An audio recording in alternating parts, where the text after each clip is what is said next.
A paz de Cristo, amada igreja. Amada igreja, estamos estudando os dons ministeriais e espirituais. Especificamente hoje estudaremos o ministério do mestre, que se encontra na lição de número 10. Para dar seguimento ao nosso estudo, primeiro a gente tem que conceituar o que é mestre. Segundo o dicionário secular, mestre é aquele que ensina, dotado de grande conhecimento. Já um dicionário bíblico, especificamente o Léxico, do grego para o português, diz que é aquele que ensina, com um termo de honra e de respeito. Aquele que ensina, aquele que tem grande conhecimento, que ensina com um termo de honra e respeito. Então sabemos que mestre é alguém que tem bastante conhecimento, que ensina. E o mestre bíblico com honra e com respeito. Então, amada igreja, é esse ministério, o ministério do mestre, que estaremos estudando hoje, O texto áureo para o nosso estudo, ele se encontra em Romanos 12, versos 6 e 7. De modo que tem diferentes dons segundo a graça que nos é dada, assim é ensinar que haja dedicação. Verdade e prática diz, os vocacionados por Deus para o ministério do ensino são por ele chamados para edificar a igreja. Então o mestre é alguém que tem um grande conhecimento, uma pessoa dedicada e que a sua função é edificar a igreja. E o que é edificação? Edificação é construir algo através de combinações de materiais apropriados. Se a gente está se referindo à igreja, se a gente está referindo à pessoa, o material apropriado que a gente precisa para edificar, que o bom mestre precisa para trazer edificação, é um vasto conhecimento bíblico. Então todo mestre, ele tem que ter dedicação, ele tem que ter conhecimento, ele tem que ter curiosidade, busca de conhecimento bíblico para edificar a igreja. Então ele tem que ter essas características. Amados, sabemos que o mestre perfeito, o mestre por excelência é Jesus Cristo. E Jesus Cristo, o ministério de Jesus Cristo, ele tinha algumas características, que era ensinar e discipular. A gente vê Jesus Cristo vindo com Jesus Cristo é a verdade, Ele diz, conhecereis a verdade vos libertará. Que Jesus Cristo é a própria verdade. Se Jesus Cristo é a própria verdade, ele não é somente o fundador, ele também é o fundamento da igreja. Jesus Cristo é o fundamento. Jesus Cristo traz a edificação aos homens. Por isso que as pessoas, por isso que as pessoas iam atrás de Jesus Cristo. Jesus Cristo é o próprio fundamento. Porque Jesus Cristo é o Filho de Deus. É o Filho de Deus.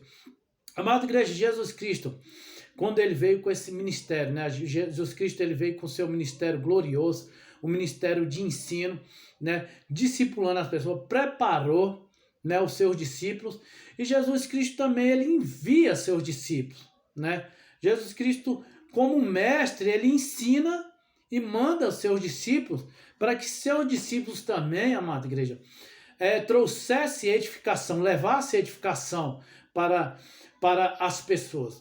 Então, em Mateus 28, 18, Jesus Cristo diz, foi-me dada toda a autoridade nos céus e na terra. Portanto, vão, e façam discípulos de todas as nações, batizando em nome do Pai, do Filho e do Espírito Santo. E ensinando, aí Jesus Cristo fala, ensinando a obedecer a tudo que foi lhe ensinado. E eu estarei com vocês até a consumação dos tempos. Jesus Cristo, ele ordena que as pessoas obedeçam a tudo que foi ensinado. Então Jesus Cristo, ele joga fundamentos, Jesus Cristo, ele vem construindo. Havia uma subversão da vontade, do perfeito, e Jesus Cristo, ele vem reconstruir. Jesus Cristo vem jogando o fundamento. E Jesus Cristo fala, ensinando a obedecer a tudo aquilo que foi ensinado. Então, o ofício do mestre é ensinar as pessoas aquilo que Jesus Cristo ensinou. A igreja, os fundamentos que tem que ser jogado na igreja são as verdades de Jesus Cristo, os ensinos de Jesus Cristo, os logias de Jesus Cristo. Às vezes as pessoas pegam um bocado de material extra-bíblico e encharca a igreja, deixando a igreja ela carente, ela desidratada das verdades bíblicas. E os fundamentos, né, a edificação da igreja, amada igreja, ela tem que ser bíblica. O bom mestre, ele tem que ser encharcado, né?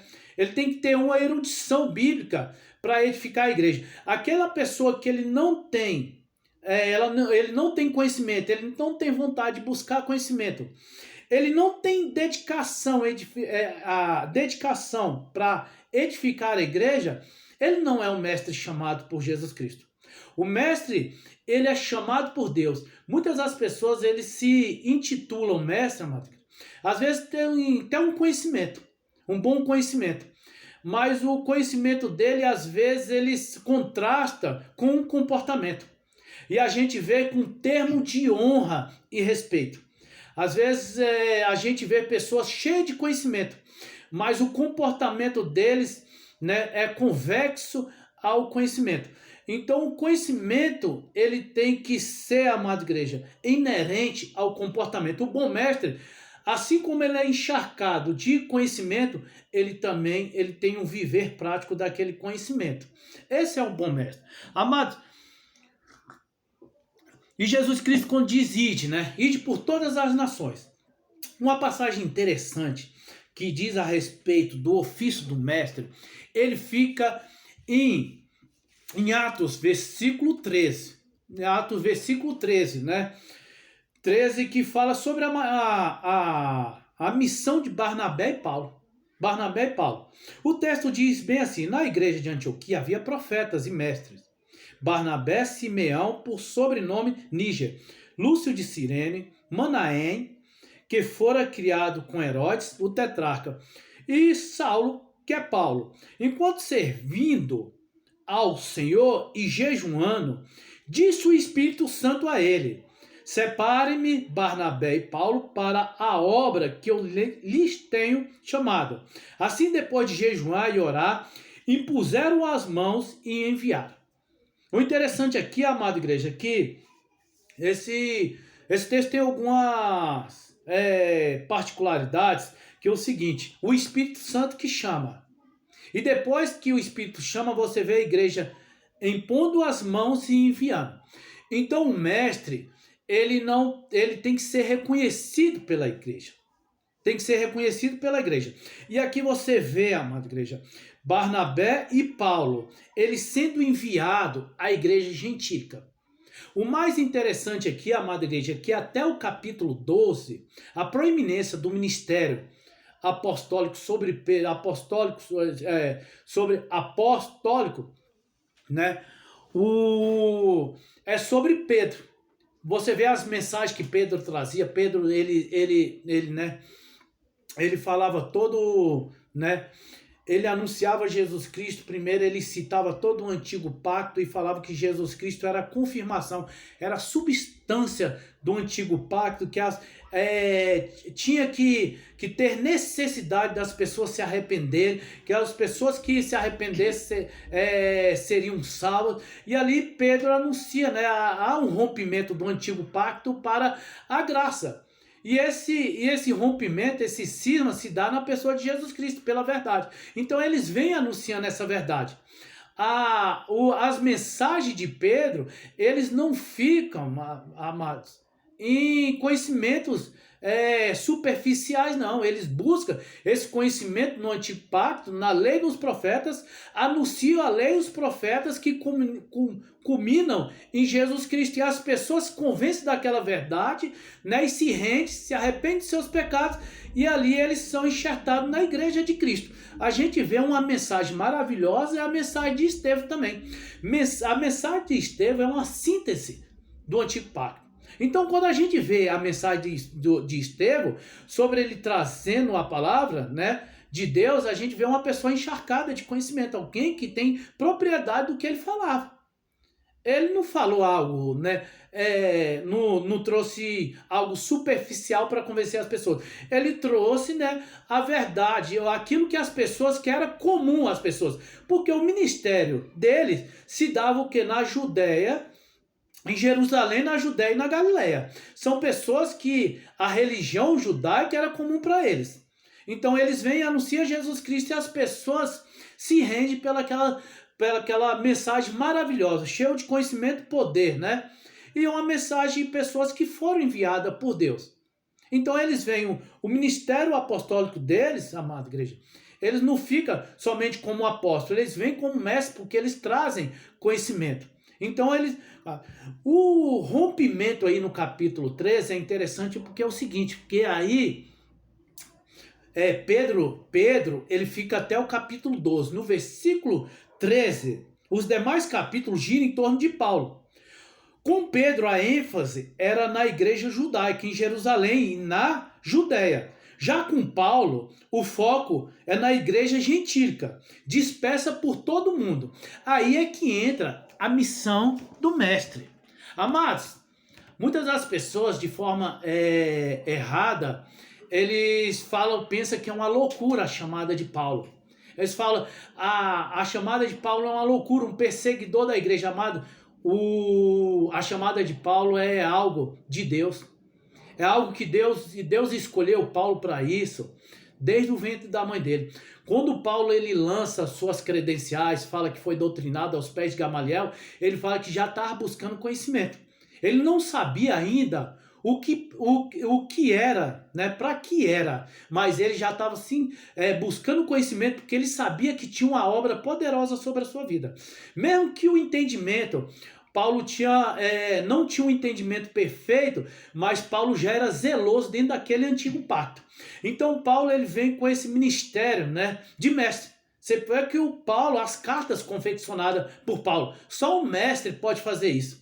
Então Paulo ele vem, as cartas de Paulo, tanto a de Pedro que eu fui citado, Pedro ele vem jogando os fundamentos apostólicos, os fundamentos de Cristo e de apóstolos, e os fundamentos deles, os fundamentos apostólicos. Pois a edificação é dada dentro de uma verdade.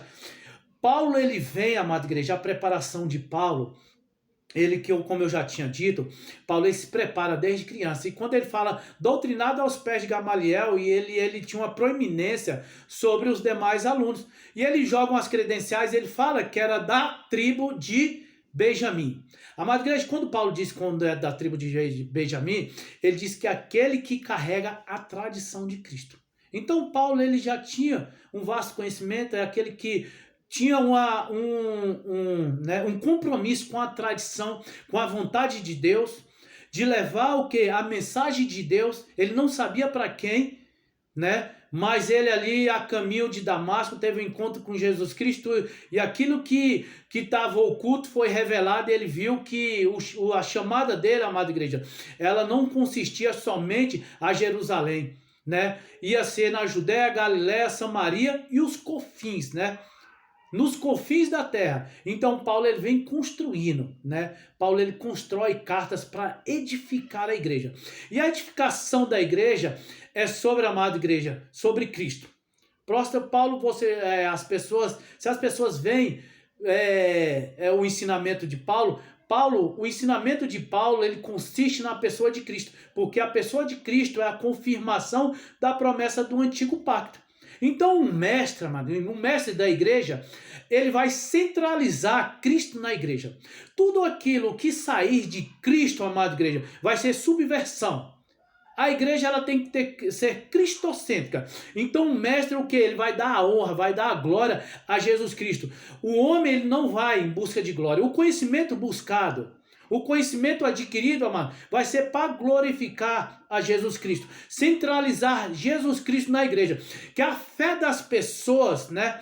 Que a fé é a essência do evangelho, que é reconciliar as pessoas através de Cristo, que a glória seja dada a Jesus Cristo, que as pessoas tenham o entendimento de quem é Jesus Cristo. Jesus Cristo é a substância do antigo pacto. Jesus Cristo é toda aquela promessa do antigo pacto.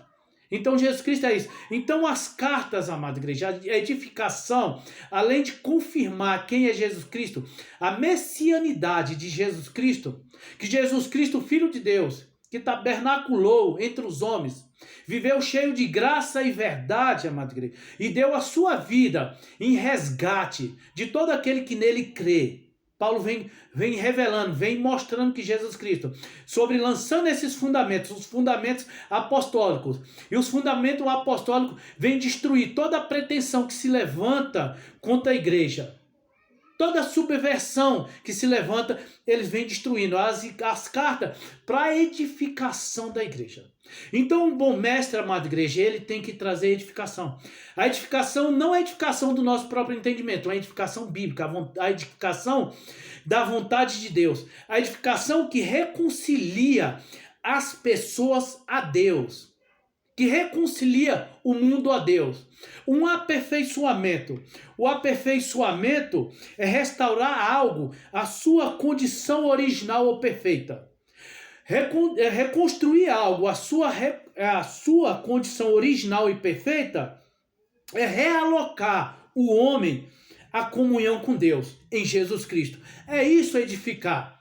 Então a igreja ela tem que ter atenta de o que é edificação. Então o bom mestre é esse, é uma pessoa zelosa, chamada por Deus com zelo, com conhecimento, né? Conhecimento, com dedicação para edificar e ter cuidado, se não está tendo nenhuma heresia, né? Nenhuma subversão dentro da igreja. Esse é o cuidado, né? Que se a igreja está sendo cristocêntrica, se Deus está sendo adorado, se as pessoas estão sendo reconciliadas a Deus. Essa é a função da igreja, amados. Então, amados, outra coisa que a gente tem que saber, amada igreja, que dentro da igreja nem todos são mestres. Nem todos são mestres. Mestres são chamados por Deus, é uma chamada que é de Deus. É uma pessoa que é altamente dedicada ao estudo bíblico, uma pessoa que é dedicada a ensinar, e uma pessoa também que ele se importa com a saúde espiritual da igreja. Esse é o mestre. E dentro da igreja nem todos são mestres. Tem pessoas que vão desenvolver outras atividades porque nem todo mundo tem o conhecimento para ensinar. E as pessoas não podem se entristecer ou se colocar no lugar que não foi chamado. Na igreja de Coríntios, que é na passagem 1 Coríntios, no capítulo 12, 29, disse: porventura são todos apóstolos? Porventura são todos profetas? São todos mestres ou operadores de milagres? Isso aqui é uma pergunta retórica. E a resposta é não. Não, nem todos são apóstolos, nem todos são profetas, nem todos são mestres, nem operadores de milagres. Nem por isso devemos se entristecer, porque a pessoa, para ser mestre, há uma exigência sobre essa pessoa. Sobre essa pessoa. E o corpo de Cristo é multiforme. E Deus criou dessa forma, de acordo com a sua soberania. Às vezes, amada igreja, eu tenho que me contentar, em servir Deus de outra maneira. E nem porque servimos Deus de outra maneira, esse serviço que eu estou entregando a Deus é menor do que o outro. Às vezes eu posso estar servindo a Deus, limpando a igreja, e o ministério, a recompensa é dada, é como eu faço. Não é aquilo que eu faço, mas como eu faço. Então todo serviço tem a sua importância para Deus.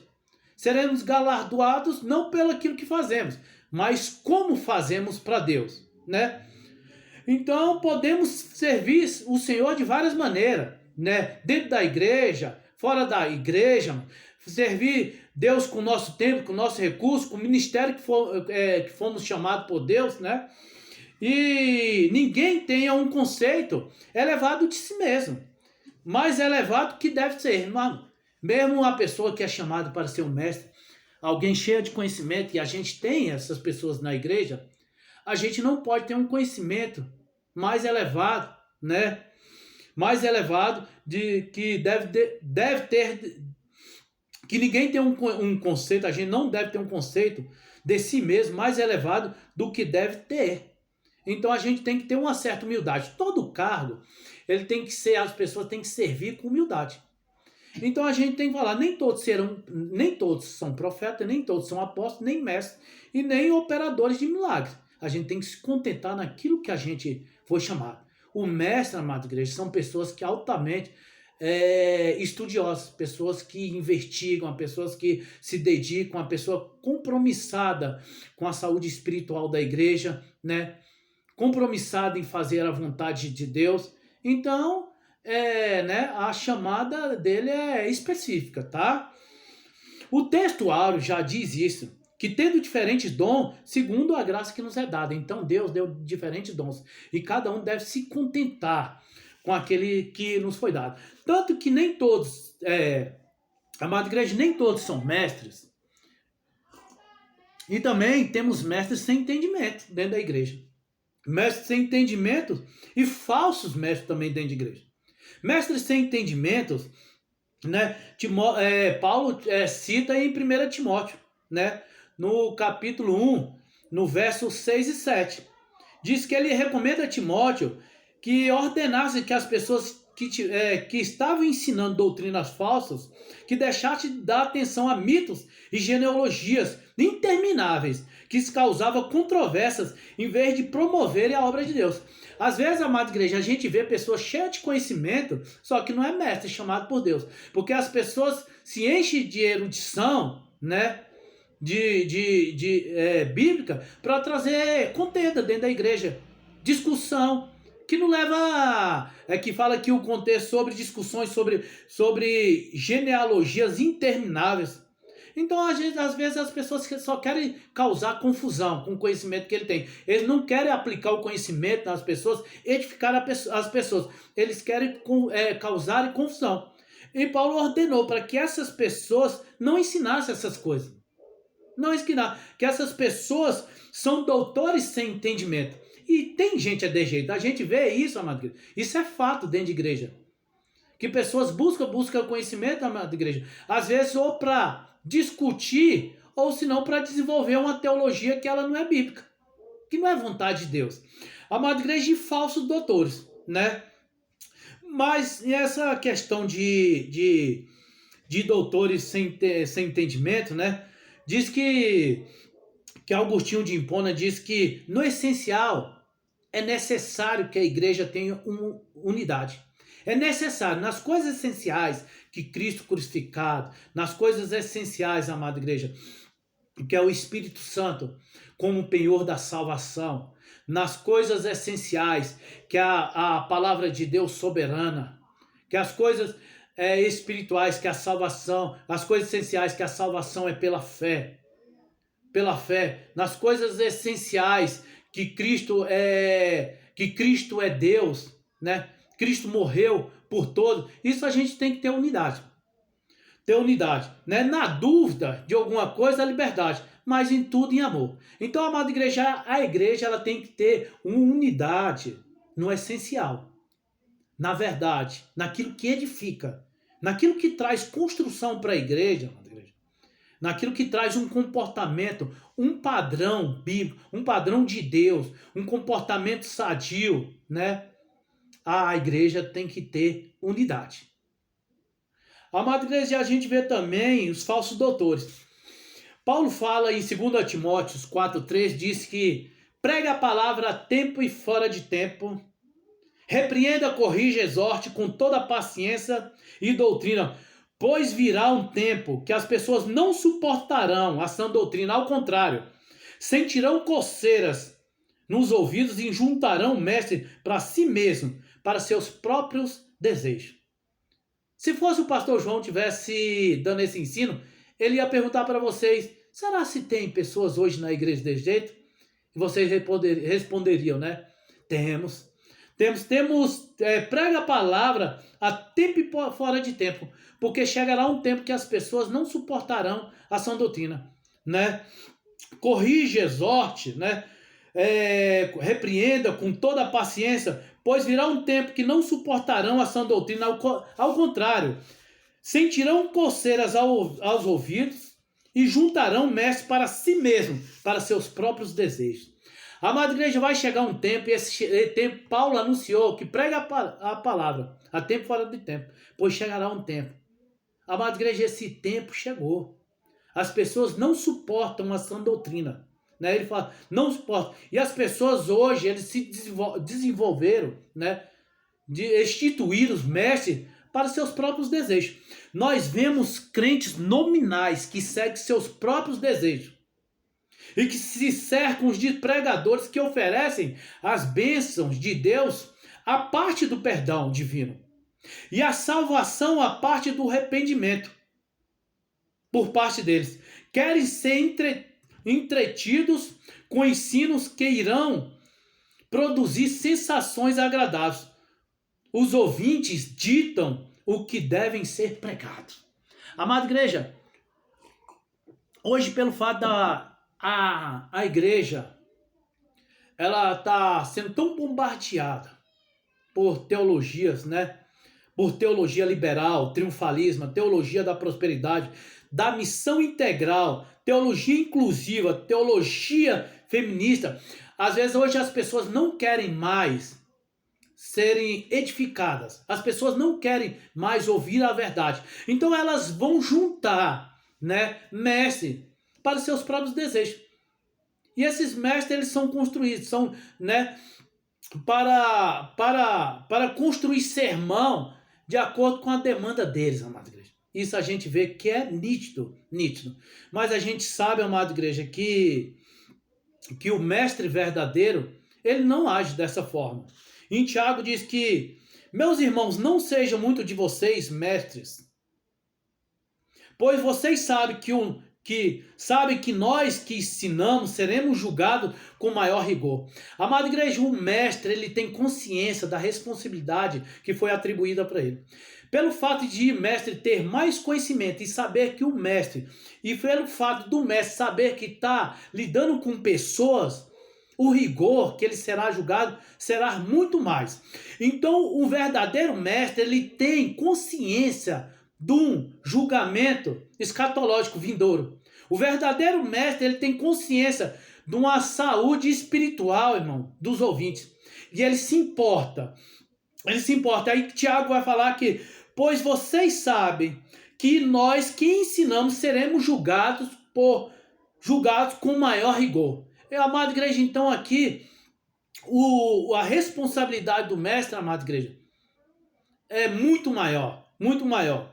Que muito foi dado, o texto diz que a quem muito foi dado, muito será exigido. E a quem muito foi confiado, muito mais será pedido. Que muito foi confiado, amada igreja. O mestre foi confiado o ministério de ensino. De levar as pessoas à verdade, levar as pessoas a Jesus Cristo. Será muito mais exigido. Foi muito mais confiado. Foi confiado a ele conhecimento. Conhecimento transmitido, tem que ser repassado. Repassado não de forma distorcida. Repassado de forma íntegra. O mestre, ele tem que ser uma pessoa, tem que ter uma integridade. Uma integridade. Tem que ter uma integridade. Então, é essa a responsabilidade do mestre, tá bom? Só que, amada igreja, a gente sabemos que o mestre foi alguém chamado por Deus para ensinar, edificar a igreja, lançar fundamentos, né? Fundamento, cuidar da saúde espiritual da igreja, tomar cuidado com todas as falsas doutrinas, né? Com ideologias que se levantam para a igreja, protegendo a igreja, zelando da igreja, né? Mas sabemos também que Jesus Cristo é o mestre supremo, né? Jesus Cristo é o mestre por excelência.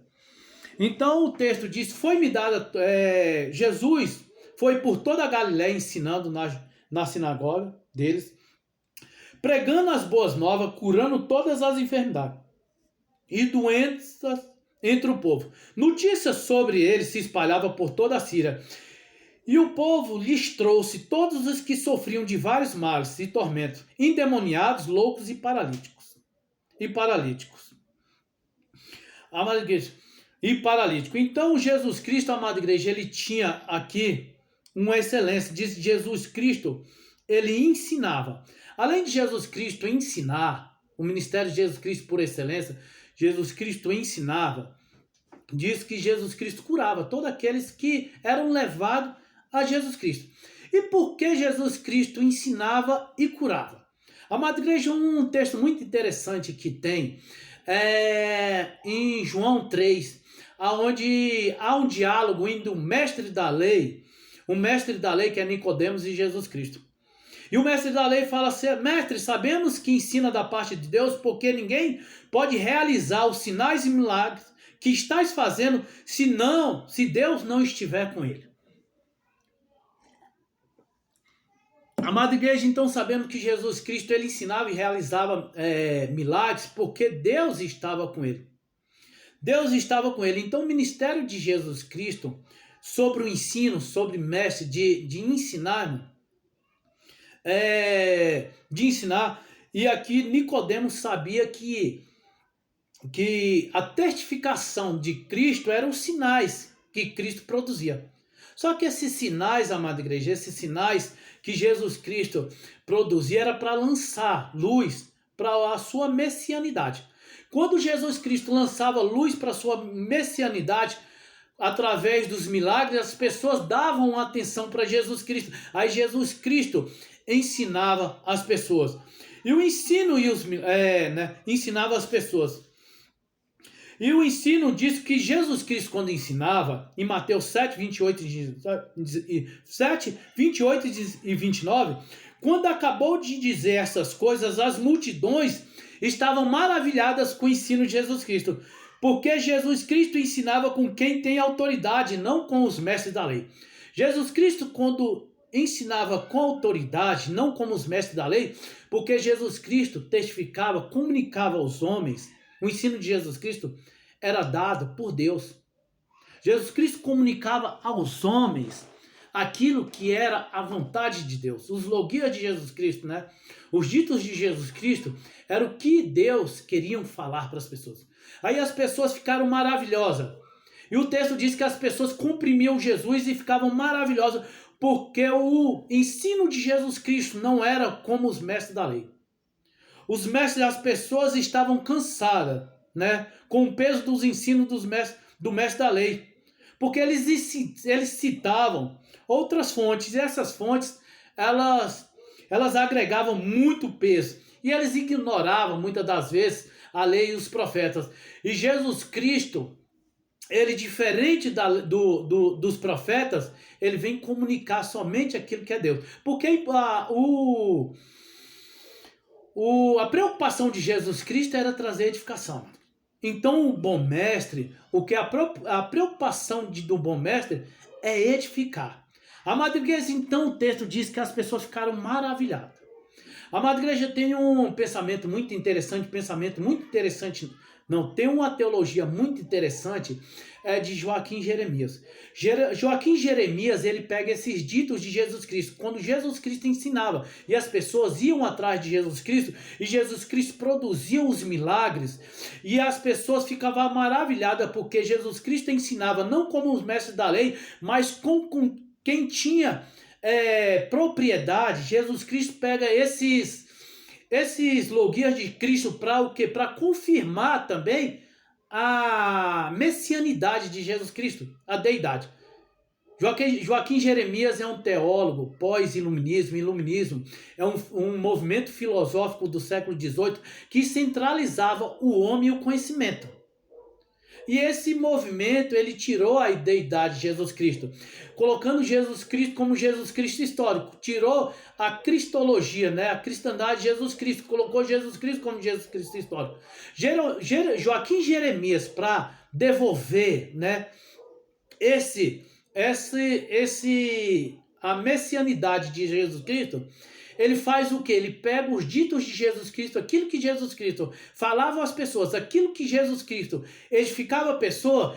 Joaquim Jeremias, ele devolve os ditos de Jesus Cristo para o idioma original de Jesus Cristo, que é o aramaico ocidental galileu. E Joaquim Jeremias, ele descobre algo inédito, que o que Jesus Cristo disse, amada igreja, não foi dito pelas tradições da igreja e nem pelas religiões judaicas. E ele chega, né, uma conclusão que as palavras de Cristo nunca tinham sido ditas antes. Por isso que as pessoas comprimiam Jesus Cristo e ficavam maravilhadas com os ditos de Jesus Cristo. Aí a gente vê a confirmação daquilo que Jesus Cristo confirmava às pessoas era a vontade de Deus.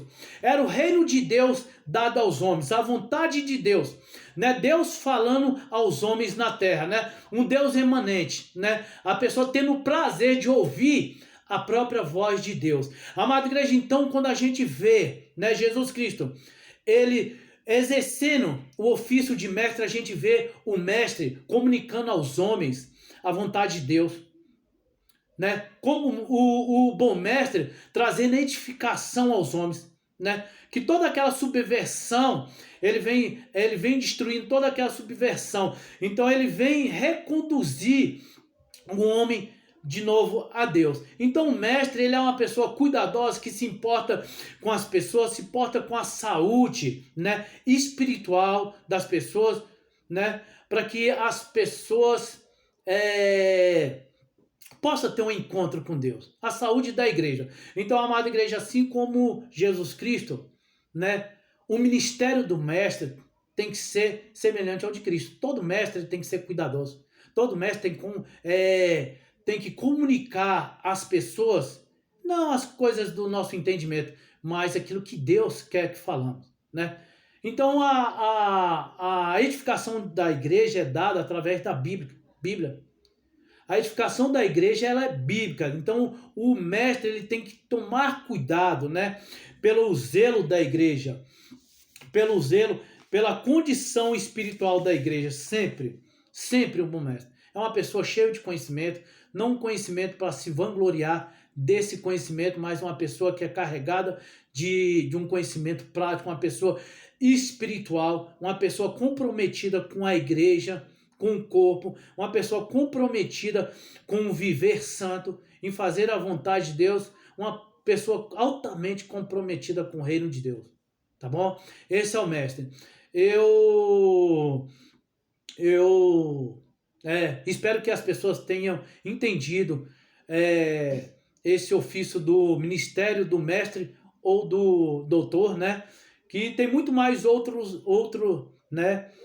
Outras coisas que possam agregar, mas eu espero que seja, né? Que trago um pouco de esclarecimento. Desejo que todos fiquem na paz de Cristo, tá bom? E amém.